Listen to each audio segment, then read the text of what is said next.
यह तर्क दिया जा सकता है, लेकिन पापी पेट का सवाल पैदा किसने किया?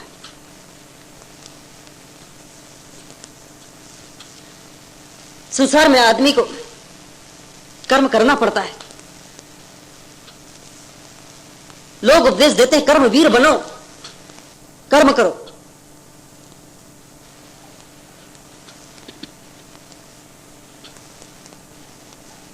क्योंकि मजबूरी है, कर्म करना मजबूरी है, और यह विधाता का बनाया हुआ नियम नहीं। इस संसार में कर्म करना यह परमात्मा का बनाया हुआ नियम नहीं, हमारा बनाया हुआ नियम। हमने संसार की स्थिति, अपनी स्थिति ऐसी बना ली कि आज कर्म करना हमारी मजबूरी। कर्म नहीं करेंगे तो भूखों मरेंगे, कार्य नहीं करेंगे तो 2 वक्त की रोटी नहीं मिल पाएगी। तो तर्क यही पापी पेट का सवाल है।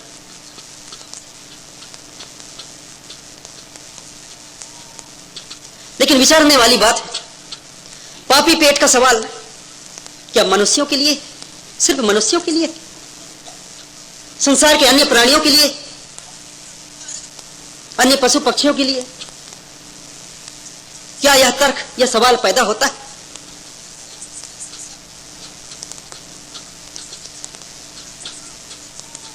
इस संसार में केवल मनुष्य ही तो अकेला प्राणी नहीं, लाखों और करोड़ों प्राणी मनुष्य के अलावा इस संसार में।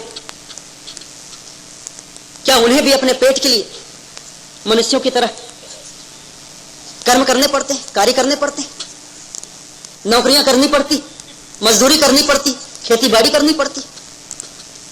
संसार में जो अन्य लाखों करोड़ों पशु पक्षी, उनका भी तो पेट है, उनको भी तो भोजन अनिवार्य है, उनको भी 2 वक्त का भोजन चाहिए।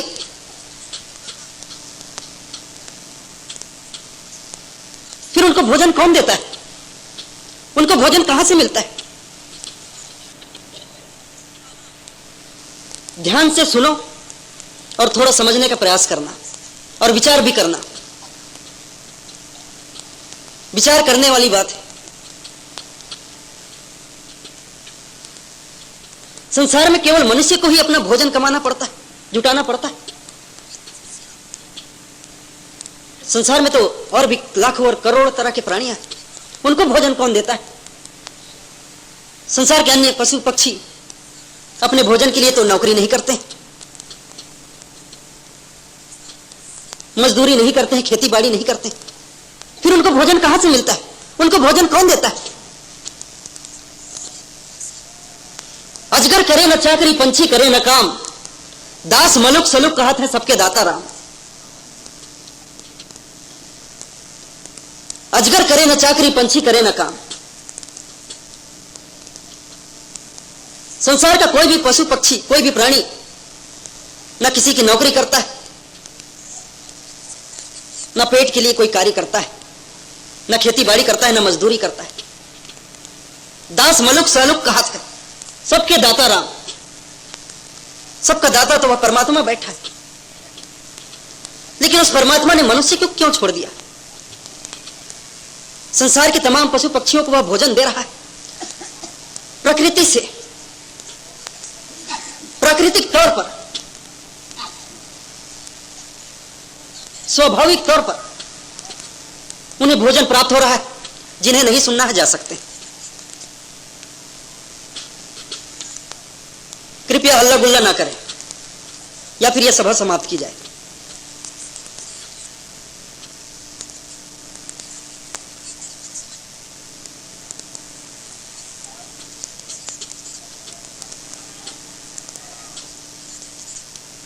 जिन बातों पर ध्यान देना चाहिए, जिन बातों पर हमें आज विचार करना है, उन बातों को हम सुनने को राजी नहीं। बचपन से ही कहानियों में उलझे, जब से पैदा हुए नाना नानी दादा दादी से कहानी सुनते आ रहे हैं, और आज भी रुचि है तो सिर्फ कथाओं में रुचि। कथा सत्संग, कहीं आध्यात्मिक धार्मिक सभा हो तो वहां भी सिर्फ कहानियां सुनाई जाए, कथा सुनाई जाए। यही उद्देश्य लेकर आते हो। कथा सुनते सुनते तो जीवन बीत गया, बचपन बीत गया, कहानियां सुनते सुनते। क्या मिला कहानियों से, क्या मिला कथाओं से? क्या धर्म सभाओं को भी तुम अपना मनोरंजन का साधन समझते? क्या मनोरंजक कथाएं सुनाई जाएंगी, कहानियां सुनाई जाएंगी, जिससे हमें बड़ा आनंद मिलेगा, मजा आएगा? मनोरंजन ही करना है तो मेले में बहुत से नाटक नौटंकियां होंगे, नाच गाने हो रहे होंगे, वहां जाकर अपना मनोरंजन करो। जा सकते हो आप लोग, जिसे जाना है जाने दो, रास्ता दे दो उन्हें।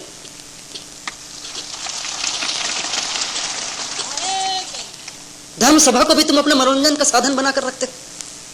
गजब की बात है। कल ही मैंने बहुत सी चर्चा की आप लोगों के समक्ष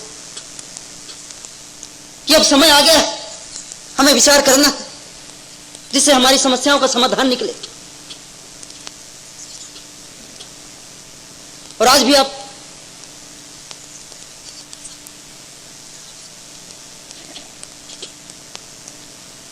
ऐसे कैसे हमारी समस्याएं दूर होंगी, हमारी तकलीफें दूर हो, हमारे कष्ट का निवारण हो, हमारी समस्याओं का निवारण हो। इसीलिए तो हम सत्संग सुनने जाते हैं, संतों की शरण में जाते हैं, धर्म की शरण में जाते हैं। तो सचमुच में अपनी समस्याओं का निवारण चाहते तो फिर ध्यान से सुनो बातें। सभा में जो चर्चाएं हो रही उसे ध्यानपूर्वक ग्रहण करो, इस पर विचार करने का प्रयत्न करो।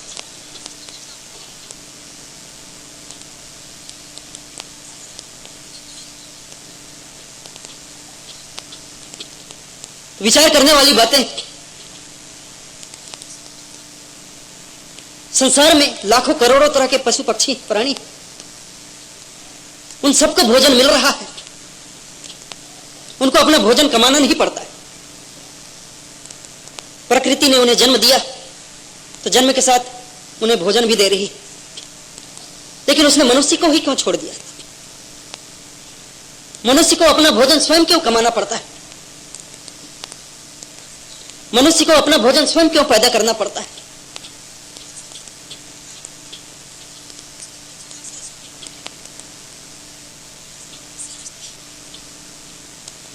यह हमारी संस्कृति का परिणाम है।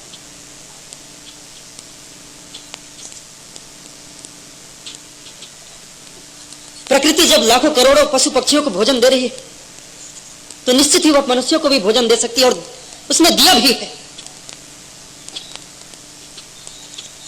लेकिन सारी धरती का, सारी पृथ्वी का हमने बंदर बांट कर दिया। प्रकृति के सारे नियमों को हमने तोड़कर रख दिया, उसकी धज्जे उड़ाकर रख दिए। मनुष्य के अंदर बुद्धि का विकास हुआ, बुद्धि के विकास के साथ साथ ही मानव समाज में संस्कृति और सभ्यता का उदय हुआ। संस्कृति के अंतर्गत शिक्षा है, कई तरह की शिक्षाएं आई।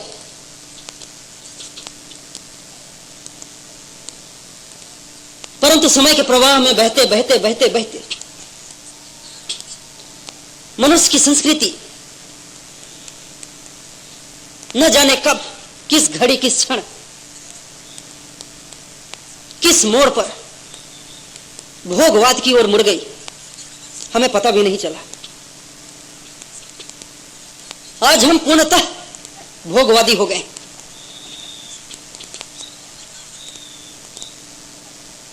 सारी मानव संस्कृति आज भोगवाद में डूबी। सारा संसार, सारा विश्व मानव आज भोगवाद में डूबा है।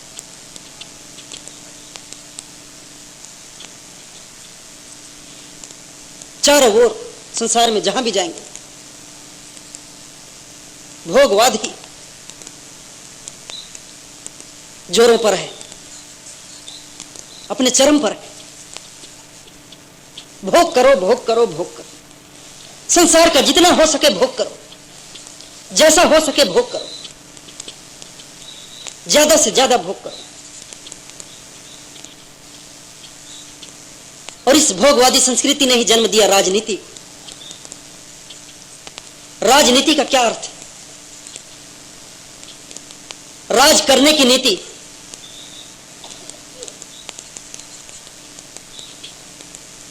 क्योंकि संसार पर राज किए बगैर भोग नहीं किया जा सकता है। संसार का भोग करना है तो संसार में हुकूमत करनी पड़ेगी, संसार पर राज करना पड़ेगा, तभी संसार का भोग संभव है। राज किए बगैर, हुक्म किए बगैर, हुकूमत किए बगैर संसार का भोग कर पाना संभव नहीं। तो भोगवाद ने जन्म दिया राजनीति को।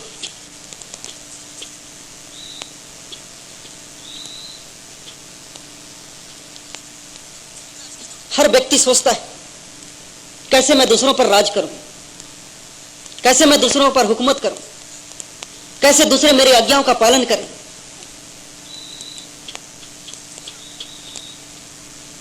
तो इस तरह राजनीति आई और राजनीति में हुकूमत करने के कई तरीके निकाले गए।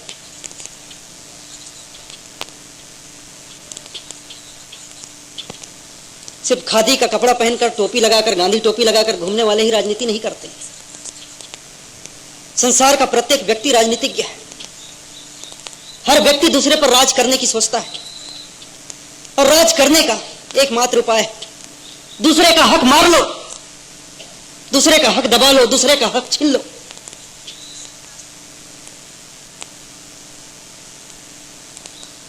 तभी दूसरों पर राज किया जा सकता है।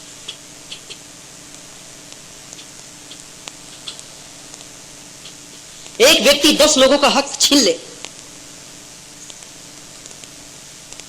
एक व्यक्ति 10 लोगों का अधिकार हड़प ले, तो वह आसानी से 10 लोगों पर राज कर सकता है।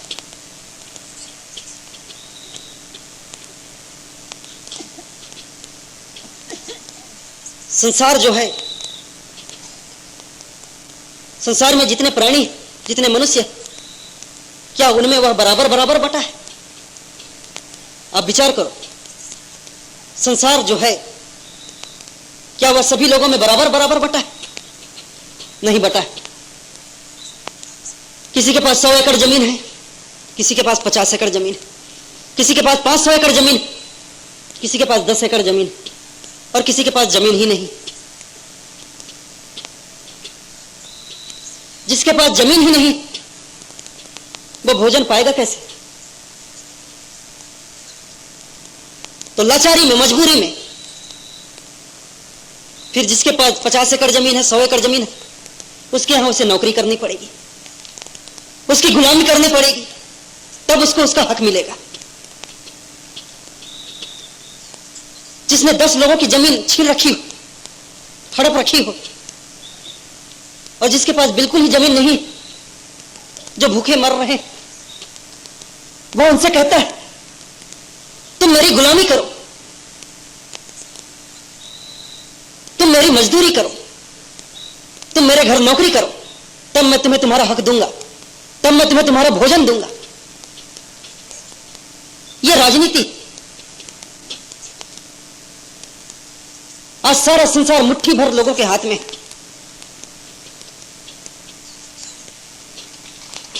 सारा संसार केवल 10% लोगों के हाथ में,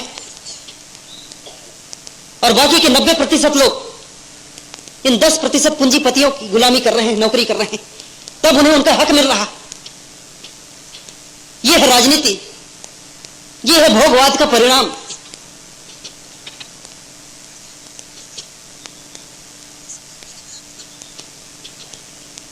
संसार का हर व्यक्ति राजनीतिज्ञ है। यह लाचारी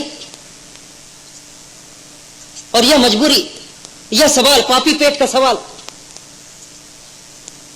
मनुष्य की अपनी संस्कृति ने खुद पैदा किया है। प्रकृति तो तमाम, प्रकृति ने इस संसार में जिसे भी जन्म दिया, उसने उसको भोजन भी दिया, लेकिन पूरी धरती को, पूरी पृथ्वी को मनुष्य ने बंदर बांट कर दिया। धरती पर कहीं सीमाएं नहीं, कहीं रेखाएं नहीं,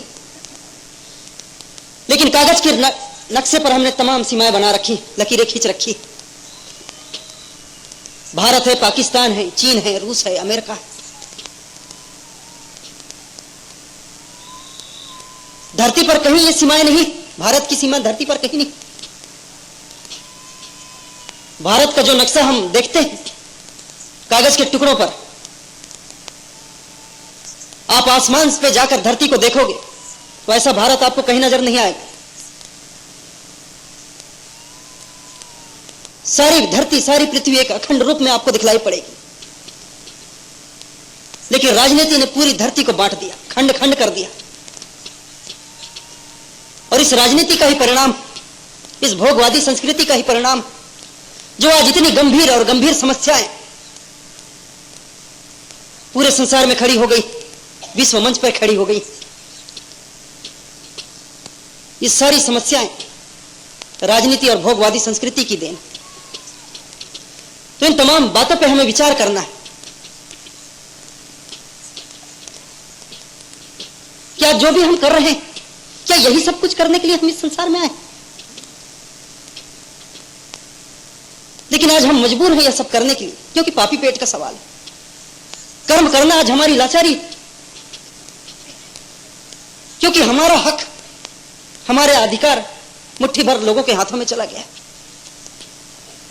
और उन मुट्ठी भर लोगों को राजनीति का शौक है, वे हमारा अधिकार छोड़ेंगे नहीं। और जब तक वे हमारा अधिकार छोड़ते नहीं, तब तक कर्म करना हमारी मजबूरी है, लाचारी। हमको कर्म करना ही पड़ेगा। कर्म नहीं करेंगे तो हम भूखे मरेंगे, हमारे बाल बच्चे भूखे मरेंगे। पापी पेट का सवाल है।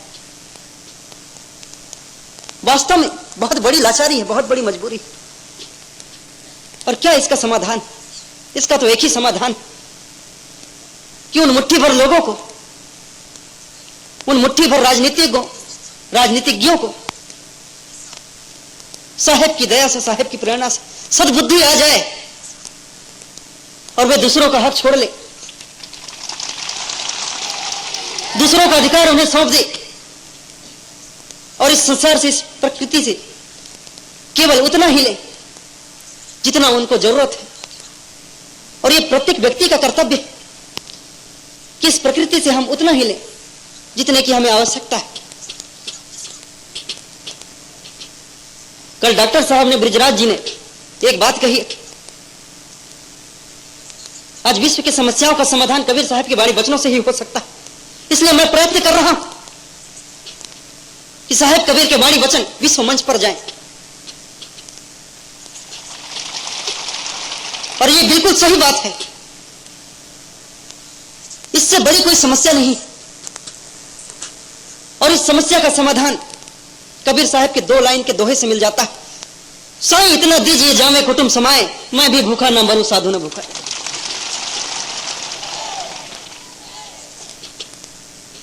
साईं इतना दीजिए जामे कुटुंब समाए। प्रकृति से इतना ही लो, इतनी ही मांग करो, भगवान से इतनी मांग करो। दाता तू तो दयालु है, दया का सागर है, तू तो देने में कोई कमी नहीं करता। लेकिन तू हमें देना ही चाहता है तो सिर्फ इतना दे कि मैं भी भूखा ना मरूं, साधु ना भूखा जाए। तू देना ही चाहता है तो बस मुझे इतना ही दे कि मेरा पेट भर जाए, मेरे बाल बच्चों का पेट भर जाए। और कभी मेरे भाग से, कभी मेरे द्वार पर, मेरे घर पर कोई साधु गुरु पधारे तो मैं उनकी भी सेवा कर सकूं। बस तू मुझे इतना ही दे, ज्यादा की मुझे आवश्यकता नहीं। ये भाव सबके हृदय में जिस दिन आ जाएगी, इस भाव को जिस दिन हम पकड़ लेंगे, उस दिन भोगवादी संस्कृति ही समाप्त हो जाएगी। और जिस दिन भोगवादी संस्कृति मिट जाएगी, उस दिन संसार से राजनीति मिट जाएगी। और जिस दिन संसार से राजनीति मिटेगी, उसी दिन संसार में शांति और व्यवस्था कायम होगी। जब तक राजनीति है तब तक संसार में शांति और व्यवस्था कायम नहीं हो सकती। भले ही यह राजनीतिज्ञ ढिंढोरा पीटे कि हम संसार में शांति और व्यवस्था कायम करना चाहते हैं।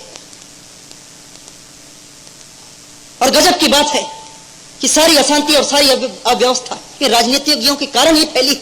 और यही ढिंढोरा पीट रहे, यही नारे लगा रहे हैं कि संसार में शांति और व्यवस्था चाहिए। कितने गजब की बात है।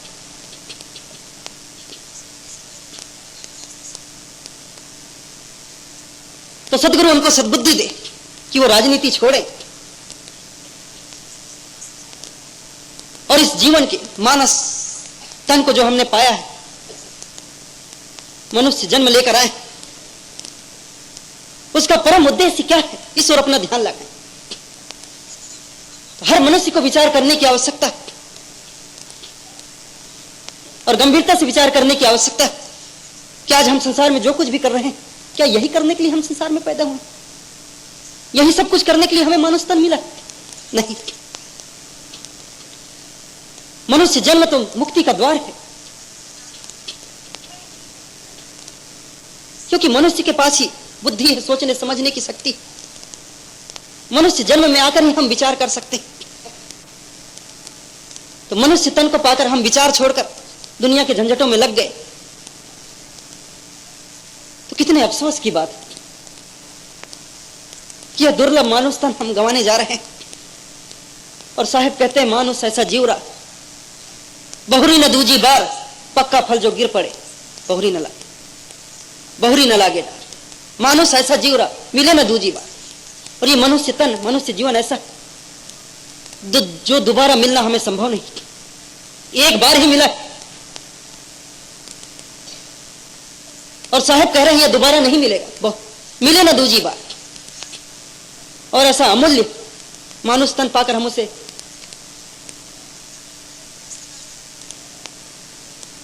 रात गवाई सोए के दिवस गवाई खाए, मानुष जन्म अमोल का कौड़ी बदली जाए। साहब का वचन, रात गवाई सोए के दिवस गवाई खाए, मानुष जन्म अमोल का कौड़ी बदली जाए। यह अमूल्य मानुष तन, मानुष जन्म हम व्यर्थ के कर्मों में बिता रहे। तो आप विचार करो, किस काम को लेकर, किस कार्य के लिए आपको मानुष तन मिला, मानुष जन्म लेकर आप आए, उस और आपका ध्यान ही नहीं।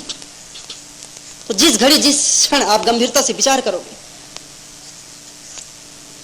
और जब आपको अनुभूति होगी, जब आपको एहसास होगा कि अरे किस उद्देश्य को लेकर मैं इस संसार में आया था, मुझे मनुष्य तन मिला और मैं किस कामों में लगा, और मैंने अपना सारा जीवन चाहे 50 बरस का हो, 60 बरस का, व्यर्थ के कामों में बिता दिया, तो आपको घबराहट तो होगी, चिंता तो होगी, क्योंकि 50-60 बरस कम नहीं होते, बड़ा दांव लग गया, लगभग सारा जीवन भी चला गया है।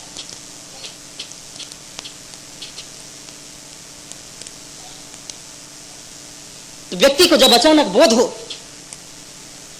कि 60 बरस तक, 70 बरस तक जिसे मैंने सार्थक समझकर अपनाया था, सार समझकर अपनाया था, एक घड़ी एक क्षण में वह सारा व्यर्थ हो गया, निरर्थक हो गया, तो आदमी घबराएगा ही। तो ऐसी घबराहट धनी धर्मदास जी साहब को,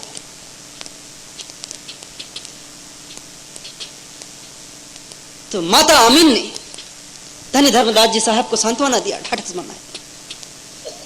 जब स्वयं सत्पुरुष इस संसार में आ चुके तब चिंता की तो कोई बात ही नहीं।